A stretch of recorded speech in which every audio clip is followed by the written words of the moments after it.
आगे बढ़ते हैं एक और खबर गुना से, जहां पर दूध, दही, पनीर के सैंपल फेल हो गए हैं। ये बड़ी खबर हम आपको बता रखे हैं। लेबोरेटरी की जांच में ये सैंपल फेल हुए हैं। डेयरी संचालकों के सैंपल अमानक पाए गए हैं। Mamta dairy, Shubham dairy, Mohan dairy, Atithi restaurant दोषी। अब खाद्य सुरक्षा अधिनियम के तहत अब इस पूरे मामले में कार्रवाई होगी। तो ये तमाम जो डेयरी संचालक हैं, जो होटल के, जो रेस्टोरेंट के, वहां से सैंपल लिए गए थे, लेकिन सैंपल जब लेबोरेटरी में जांच कराई गई तो फिर वो अमानक पाए गए हैं। अब इन अमानक सैंपलों को देखते हुए जो डेयरी संचालक हैं उनके खिलाफ कार्रवाई होगी। खाद्य विभाग की टीम खाद्य सुरक्षा अधिनियम के तहत कार्रवाई करेगी। 5 लाख तक के जुर्माने और सजा का प्रावधान है। ग्राहकों की जान से खिलवाड़ का मामला है और इसके तहत फिर कड़ी कार्रवाई देखने को मिलेगी। दरअसल सबसे पहले न्यूज 18 ने इस मुद्दे को उठाया था। लगातार मिलावट के मुद्दे को न्यूज 18 ने प्रमुखता से लंबे समय तक पेश किया और उसके बाद फिर सरकार, सरकारी नुमाइंदे, जिम्मेदार जनप्रतिनिधि, अधिकारी, तमाम लोग जागृत हुए और उसके बाद फिर पूरे प्रदेश में एक मुहिम सी चलने लगी है। ये मुहिम लगातार जारी है और एक के बाद एक अब खाद्य विभाग सक्रिय होते हुए और दुकानों पर छापा मार रहा है, सैंपल ले रहा है, सैंपल्स की जांच कराई जा रही है और रिपोर्ट आने के बाद फिर कड़ी कार्रवाई देखने को मिल रही है। इसी सिलसिले में गुना में भी खाद्य विभाग की टीम ने छापामार कार्रवाई की थी और वहां से जो डेयरी संचालक हैं उनके डेयरी से ये सैंपल्स लिए गए थे। सैंपल दूध के थे, पनीर के थे, दही के थे, मक्खन के थे। ये तमाम सैंपल्स लेकर जब उनकी जांच कराई गई तो ये तमाम प्रोडक्ट्स जो हैं वो अमानक पाए गए थे, दूषित पाए गए थे या फिर ये कह लीजिए कि खराब हो चुके थे और वही लोगों को बेचा जा रहा था। अब इस पूरे मामले में कार्रवाई देखने को मिलने वाली है।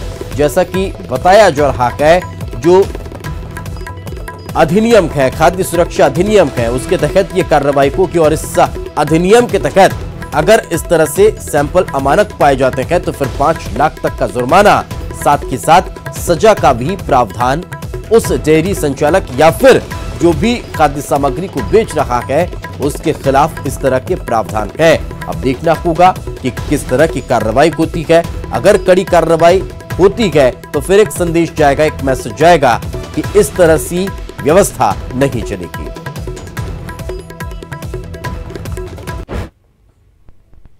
आगे बढ़ते हैं खबर रायपुर से, जहां पर सिमी आतंकी केमिकल अली की रिमांड छत्तीसगढ़ पुलिस को 2 दिन की पुलिस रिमांड मिली है। पुलिस आतंकी केमिकल अली से पूछताछ कर रही है। आतंकी अजहर हैदराबाद से गिरफ्तार हुआ है।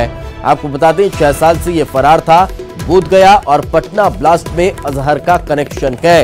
ये बड़ी खबर हम आपको बता रहे हैं। अब पूरे मामले में 2 दिन की रिमांड पुलिस को मिली है और पुलिस रिमांड पर लेकर पूछताछ करेगी। दरअसल प्रधानमंत्री नरेंद्र मोदी पर हमला करने के मामले में बोधगया और पटना ब्लास्ट में इसकी लंबे समय से तलाश चल रही थी, लेकिन ये देश छोड़कर भाग गया था और उसके बाद जब इसकी फैमिली हैदराबाद शिफ्ट हो गई थी और वहां जब उनसे मिलने के लिए आया तो फिर हैदराबाद से इसे तुरंत गिरफ्तार कर लिया गया। अब इससे पूछताछ चल रही है। छत्तीसगढ़ पुलिस 2 दिन के रिमांड पर इससे पूछताछ करने वाली है। और ज्यादा जानकारी के साथ हमारे सहयोगी सुरेंद्र सिंह हमारे साथ जुड़ चुके हैं। सुरेंद्र, क्या ताजा अपडेट फिलहाल इस पूरे मामले को लेकर?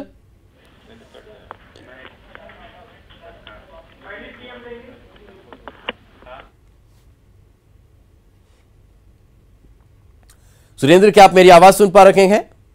जी क्या ताजा अपडेट फिलहाल आतंकी केमिकल अली को लेकर, किस तरह से अब पूछताछ आगे बढ़ेगी? देखिए, जिस तरह से ये पूरी मामले को लेकर पुलिस ये चाह रही थी कि जो अजहरुद्दीन उर्फ केमिकल अली है, इसकी पूछताछ उनको करनी है, तो उसका 2 दिन का रिमांड उसने मांगा था, तो न्यायालय ने इसमें रिमांड 2 दिन का उसको दे दिया है।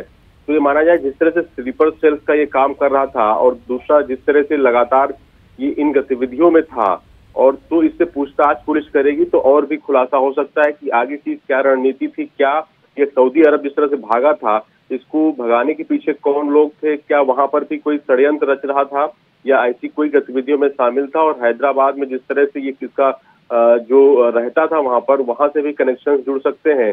तो इस तरह से पुलिस पूछताछ करेगी। तो ये जिस तरह से पुलिस का कहना ये भी है कि इसमें कई ऐसे लिंक्स खुल सकते हैं, क्योंकि जिस तरह से क्या इसको फंडिंग कहाँ से आ रही थी, इसके पास पैसा कहाँ से आ रहा था, इसके खाते की जानकारी ली जाएगी, और जो अन्य गतिविधियां हैं जिनसे बात करता था, किन लोगों से जुड़ा हुआ था, पासपोर्ट कहाँ से इसने बनवाया था, इसका जो वोटर आईडी कार्ड बना था, और जो इसका लाइसेंस था ड्राइविंग लाइसेंस वहां पर इसने भी बनवाया था सऊदी अरब में।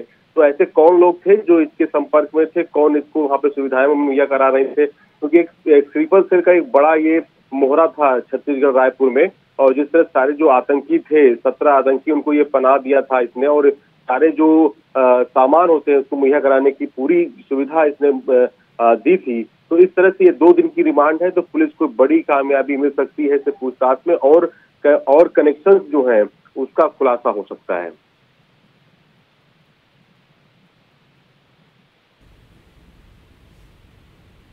तो बहुत बहुत शुक्रिया इस तमाम जानकारी के लिए। और जैसा कि हमारे सहयोगी बता रखे हैं, पूरे मामले में अब पूछताछ और तेज गति दिखाई देती है। चलिए फिलहाल रुकेंगे एक छोटे से ब्रेक के लिए। ब्रेक के बाद जल्द हाजिर होंगे।